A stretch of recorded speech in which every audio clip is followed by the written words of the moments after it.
Nanawagan ng walkout bukas ang isang grupo ng mga estudyante sa Ateneo de Manila University. Ito ay para isigaw ang hustisya para kina Rene Baterbonia at Divine Adili. Saksi, si Mariz Umali. Siyam naman ang laro ng Ateneo Men's Basketball Team ang nagtungo sa NBI kanina. Naroon din si Ateneo Assistant Coach Sandro Soriano para magbigay ng kanilang pahayag. Kaugnay sa pagkalunod ni Rene Baterbonia at Divine Adili sa resort sa Dipaculao, Aurora noong June 8. Tumanggi magbigay ng pahayag si Soriano na isa sa mga inisyohan ng Immigration Lookout Bulletin Order. Ayon sa Bureau of Immigration, walang outbound travel record kamakailan ang 5 inisyohan ng ILBO, kabilang si dating head coach Tab Baldwin. Ayon sa NBI, marami pa silang kailangang kausapin kabilang si Coach Baldwin na inaasahan darating bukas. Posibleng sa Lunes, maglabas na sila ng resulta ng kanilang investigasyon. Tomorrow until Friday, meron pa kami mga personalities na imbestigahan na tatanungin. Ayon naman sa DILG, nakabuo na ang mga investigador ng CIDG ng detalyadong timeline. Kung sinong marunong lumangoy, sinong hindi.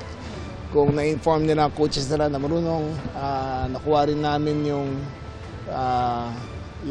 kung kailan dumating yung mga coaches sa lugar bago nun at kung ano ang condition nila nung nangyari lahat. Bukas inaasahan darating din si Baldwin sa CIDG. Hindi siya mag-attend, we will cite him in contempt. Inaasahan may susumite sa DOJ ang kabuuang ulat at rekomendasyon nila sa Martes, oras na makumpleto ang mga testimonya. Ayon naman sa PNP, may ilang personalidad pa na kailangang magbigay ng pahayag.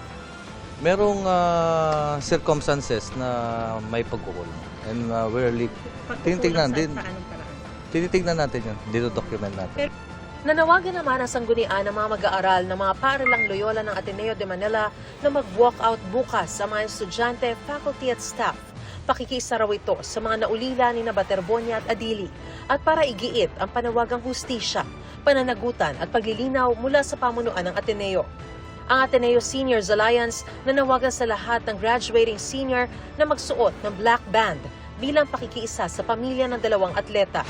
Nauna nang humingi ng paumanhin ng Ateneo para sa nangyari sa 2 atleta. Nagsasagawa na rin sila ng fact-finding inquiry habang nakikipagtulungan sa investigasyon ng mga otoridad. Ako si Mariz Umali ang inyong saksi.